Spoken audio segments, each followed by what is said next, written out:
This is Practically Culture, a podcast devoted to TV, movies, sometimes video games, and other pop culture.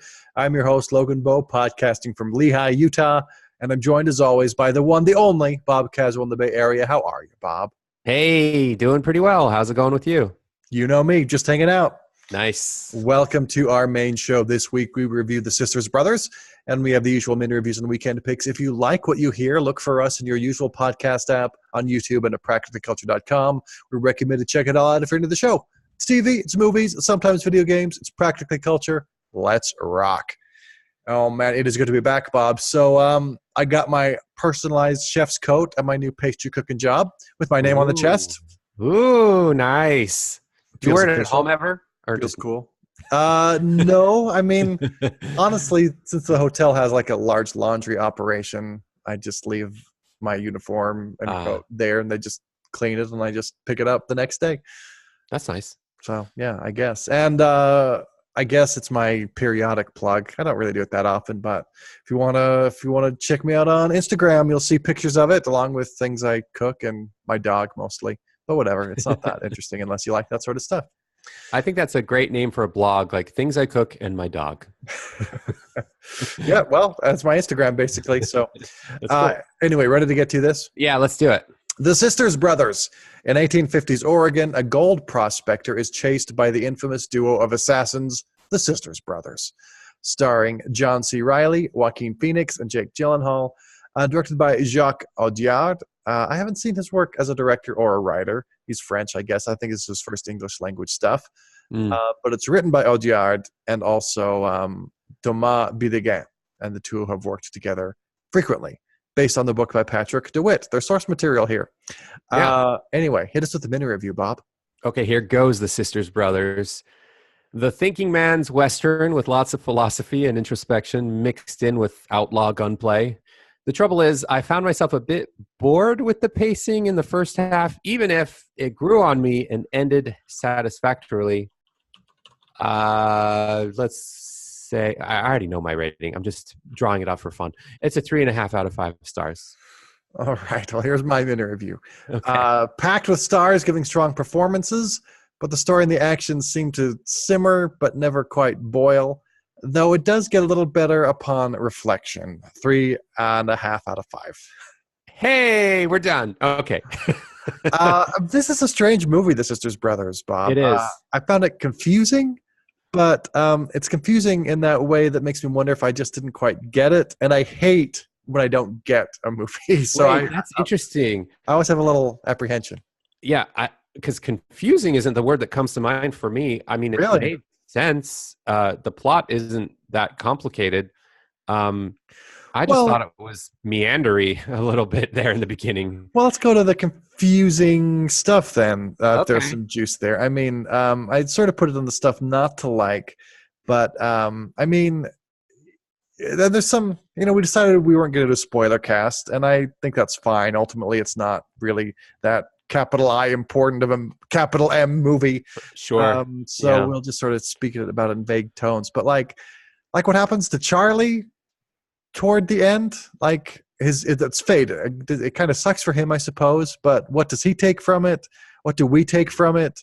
The very ending, when we find out what these guys have been working to the whole time, I'm just like, what in the hell? This is what's happening. Interesting. I think the we're MacGuffin of the show. Just one more thing. The MacGuffin of the show is like this alchemical process, and it seems like magic, or maybe it's just supposed to be a metaphor for something, but I couldn't figure out anything on either of those fronts. And those are just three of the big, what the hell things about this movie to me. That's so fascinating because all those things made sense to me. Really? Yeah. And the thing that bugged me was almost like the first half of the movie, I was like, okay. Got it. All right. Where's I'm not interested anymore on this point. Keep it moving along. It took the first hour for me to finally get into their routine as these assassins that are on this job. But it's really about this one job, and I guess we're going with what's not to like first, but my issue was, I kid you not, I almost fell asleep. Like in that first half an hour, I was just like, oh, we're still here. We're talking about then, because there's there's all these things that aren't typical of a Western, like what happens when you get sick in the middle of the desert, and at camp you wake up barfing, and then you slow down your partner, and they sort of zoom in on aspects that are less addressed, like how toilets work, and Yeah, well, I mean, that stuff, just what it's like to be out on a job in the Old West like that. I actually sort of enjoyed that a little. I mean, I didn't love it. That's what I'm talking about when I talk about simmer but never boil. I felt like it was okay, but I wanted a little bit more payoff. But what I did like was the brotherly banter. Eli and Charlie, they squabble and they joke and tease each other, but they're also like really loyal to each other, and so it feels sort of westerny. Sharing a job on that front. We also learn John C. Reilly's character Eli. We learn more about him through that first part, that he's more conflicted about what he does. He's tired of it. I mean, they're both super good, like superhero good at gunslinging. That's one of the things in this movie. They just like, whatever, we're just going to go and we're going to kill 10 of them for every one of us and never be in danger. But they sort of run with it. It's like a superhero movie, but a Western, and they never address it. Like, wait, why are these two guys like otherwise middle-aged, not in the best shape, could be killed in their sleep like a million different ways? Why can nobody touch them? Right. But Charlie, played by Joaquin Phoenix, he just is sort of into it. It's like, well, what else would you do? But Eli, he's conflicted. He wants to do something else eventually. He feels like they have enough money, blah, blah, blah. And so we get that he's sort of a reluctant mass killer. And so that's what we're sort of learning the first half hour to hour. Yeah. He sort of learns the joys of, brushing your teeth and some basic pleasures of life that have escaped him thus far. Yeah, and the fact that we can chuckle about these things and think of how ironic they are is part of the good parts of this movie. I like that it was different perspective. It made you think. It's sort of amusing and funny in ways. And those are good things about this movie. Yeah, it just felt very like it was trying to tackle a lot of things at once, because I like the way you said it, where it was simmering but never boiled. Like that whole theme. First of all, I got Charlie's point. Or Eli, excuse me, John C. Reilly's character. I got his point. I got his character pretty quickly, and it felt like it dwelled on the mundane or the banality of some of the aspects of Western life for just 5 minutes too long every scene, where I understood what they were showing and why he wants to move on from being a gunslinger. So I guess we should back up and just say quickly, because I like to do this anyway, that the whole point of the movie is that there's these two brothers. They're super good at what they do. They're basically gunslinger assassins in the West. They're loosely working for some person that's called the Commodore. We don't know much about him, unless I slept through that part or something. Just their employer, but he's like, I don't know, like a mob boss, or just, I don't know, like in a video game, just like the Kingpin or something like that. Right, and they're chasing after this other group of guys, two guys, Jake Gyllenhaal and that other guy that I never remember his name. Riz Ahmed, is that him? Riz I'm just Ahmed, out of my ass. I hope that's right. And they have some way to use a chemical to find gold in water, and it's gold rush times and blah, blah, blah. So of course there's a vested interest for these assassins to be hired to acquire the skills of this person that they would take into their custody. And so the whole movie is this one job, and then how it ends, and then there's kind of an epilogue.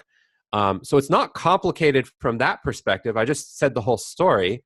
It's just that along the way, there's all these like subplots and twists and turns, and it doesn't go quite as you'd think, and that's normal, and that can be fun. But just every little, it felt like a lot of these video game side quests were just a little too long, and I was like, okay, but then what's really happening, Well, that's why I start to wonder if I didn't quite get it, because along the way, there are people who like switch allegiances. They have different motivations than we realize. That's true. Riz Ahmed's character, Warm, I guess is his name. Yeah, Warm? Whatever. But he like is this utopian who just wants to get a community based on true democracy in Dallas. Of all places, when it's like, where's this going to be? And he's like, Dallas. Like, all right. Okay. Yeah, it's just, I mean, it's so far out of left field. It was. But I just wonder, like, what am I supposed to be getting from this that I don't quite get? And Jake Gyllenhaal, he's a pretty good detective. Actually, he's not that great of a detective because he doesn't manage to keep distance from his target, and I don't know. He starts to like change his thinking on a lot of things at different times.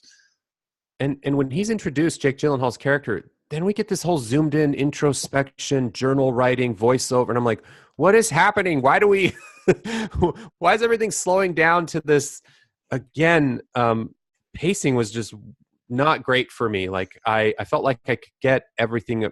Normally, I want to say I like it when things slow down and character development takes center stage, but somehow I felt like most of the character development could have been more efficient. Like this whole movie, it's a classic Bob and Logan complaint of like, yeah, I'm sure there's 20 minutes that wasn't needed here in some way. And well, like I say, and maybe the common thread is a French director, because I feel this way with French movies all the time. I feel like it's really trying to say something profound that is just going right over my head. And I just wish I knew what it was trying to say fully so I could decide if I agree with it or disagree with it or like it or don't like it, or if it's effective or not effective. Right. Well, I think maybe now's a good time. The second half of the movie, without spoiling it, I think we both liked it more than the first half, or at least I did. And I want to see if that's true with you, because this movie left me on a high in a way that I want to address. That's when I felt like it got too confusing for me, to be quite honest. I think most of the things that I talked about, as far as my three that I pointed to, sort of indirectly, were in the second half, right? That's what got confusing to me. I thought there was something in your mini review where, and then or maybe it's just me projecting mine, like it ended great. So what I said was it gets a little better upon reflection. I see. Okay. When I first sat down, I don't know, since we have to do the meta commentary, I wrote down my mini review and then I did 3 out of 5. Then I started writing about it, and you know what? Okay, there's a little more going on. So then after I started doing my writing for this part, I bumped it up to a half star, just because I thought, there's more going on than I initially thought. And so analyzing it in retrospect improved the quality for me. Yeah. So what I want to say, what really worked for me is the sharp left turn. So when they're doing their prospecting and they're figuring out how to use the chemical to find the gold and everything, something happens that changes the movie completely, and it becomes a different movie, and it's a little more serious in some ways. Not that it wasn't serious before, but it then it goes into kind of montage mode, and we see some extended things that happen over time and in that last half an hour, and it doesn't slow down to the point where it does in every other scene on that initial journey. And I want to say I appreciated, this is going to sound strange now after we said like, oh, it's not a movie we're going to spoil. I kind of appreciated just the shit happens randomness of it. And then just life goes on. And then where it ended up, not where they thought they were going to end up, but in another place that was, I don't know, like, I just really appreciated like the real lifeness for being like superhero guys that can never get hurt in a way. And then this thing happens, and then they wind up somewhere that wasn't expected, even though why wouldn't this be a possibility based on all the things that they're throwing themselves into?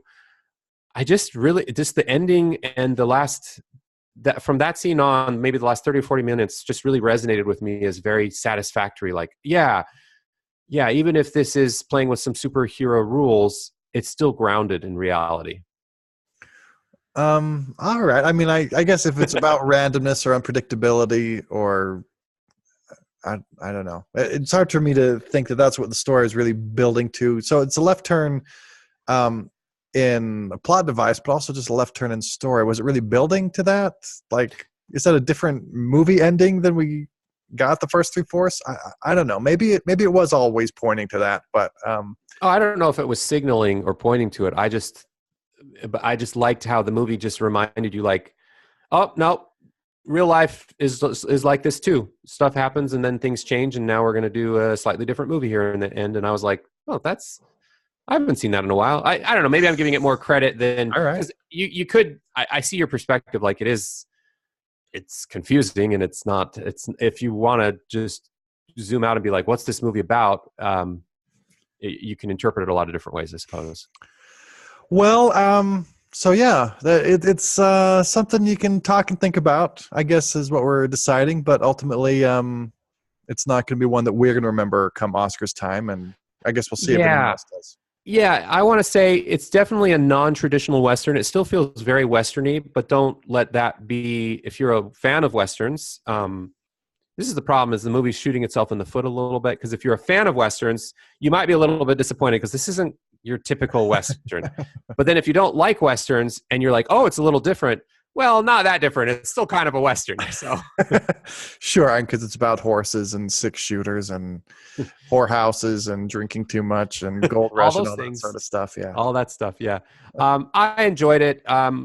It's hard to recommend, and so I guess neither of us really are. I feel like I'm a little more positive than you, but not especially so. So it is what it is. Go out and see it if you feel like it based on this. Yeah, we didn't regret our time. Right. All right, let's get to some mini reviews, Bob. Do you have a mini review for us? I do. I want to mini review Upgrade. It's kind of an action thrillery sort of movie that came out, I want to say it was earlier this year, maybe late last year. Here's my mini review. A fun ride with a near future premise of nanotech that can upgrade the human body. Some especially exciting fight choreography, even if the rest of it couldn't quite escape a certain B-movie guilty pleasure feel. It's a solid, I want to say 3 out of 5 stars. It's fine. You you can watch it if you. I had higher expectations. Maybe I saw the preview for this movie. Do you know much about this movie, Upgrade? No, I think it did come out earlier this year, and I always thought about going to see it when it was in theaters, but I never did. That's as much as I can remember about it. Yeah, I want to say, do you remember that movie Hardcore Henry we reviewed together? Yeah, like the most interesting thing about it was just that it was like the first person shooter perspective. Right. Exactly. And that movie, everything else about it was like, but is this a good movie in like all the movie ways that movies need to be good? Or is it just facilitating the bare minimum to show you this first person? This has that same sort of feel where the idea that you can implant something in the back of your neck and then you have like a Jarvis living in your head that talks to you. It's like an AI or a what are they called now? Alexa, Siri, just built into your head, but it has control over your body, and you can grant it control to use your body to its best capabilities in the moment. It's really cool, and the way they do the camera work and some of the fight scenes as a result of this cool technology and the premise, like. You see it in the previews, and then you're like, yeah, that's awesome, fight scenes. And then when you watch like a 90 to 100-minute movie of it, and you're like, wait, how much was the fight? That's like 7 minutes of it. And the rest of it is like, sure, I guess it's a movie with like a Elon Musk sort of character who's the one doing the tech. Then there's the tough guy sort of character who's the one who has the tech, and then there's the dilemma of how to deal with it in life and who caused what to whom, and there's a girl and a reason for things not to work out, and I will say the ending is a little ballsy. It tries something a little different, but then based on it just being this kind of B-movie vibe, I'm like, oh, that was interesting, but I'm still kind of like on my meh, sounds good, what's next? So 3 out of 5. I don't know that I've convinced you, and I don't think I need to. All right, but I'm glad we got that racked up for our mini review archive. That's right. Well, let's talk about some weekend picks. I've got a couple that I'm going to mention. Okay. Friday on Netflix, Chilling Adventures of Sabrina. And honestly, I'm not really sure I'll get to this one and actually watch it, but I had to mention it because it stars Kiernan Shipka, who of course was Sally on Mad Men. Yeah. He's like a teenager now. And there's also Bronson Pinchot, who played Balky in Perfect Strangers, one of my childhood favorites. Well, how old is he now? I don't know. He's probably in his 30s and the 80s, so we've got 60s? Yeah. He's playing a grandfather or something. Yeah. Oh, I guess I don't know. I guess he must be pretty old. Maybe he's in his 20s and the 80s. Who knows? Anyway, but it's about Sabrina the Teenage Witch from the Archie comics, and it was originally conceived as a spinoff of the CW's Riverdale. And I don't know. In an alternate world where I had way more time, I'd probably get to this. I'm not sure. In this world, I will, but I just had to mention it because of those things. Yeah, I'm with you. I mean, sounds fun, but I have a day job. I also thought I'd mention, partly for nostalgia and partly for laughs, Sunday on Showtime is the return of Ray Donovan for season 6. Jesus Christ, what is happening in this show? How long I mean, we stuck with it for a season and a half or something, and I felt like a lot of people died. and it's the 6th season now. Yeah, I mean, it's a show that we used to recap like weekly way back when we did that sort of thing. I guess we did it 6 seasons ago. Did we do more than a season? I sort of thought. No, I think we only did 1 season. Anyway, but didn't it feel like a show that was never going to go past 3 seasons max? Like, anyway. It did. It's hard for me to know what the fan base is. I mean, it has a lot of good parts, a lot of good pieces. They just had a hard time moving them. Maybe it got really good. I guess I don't really know.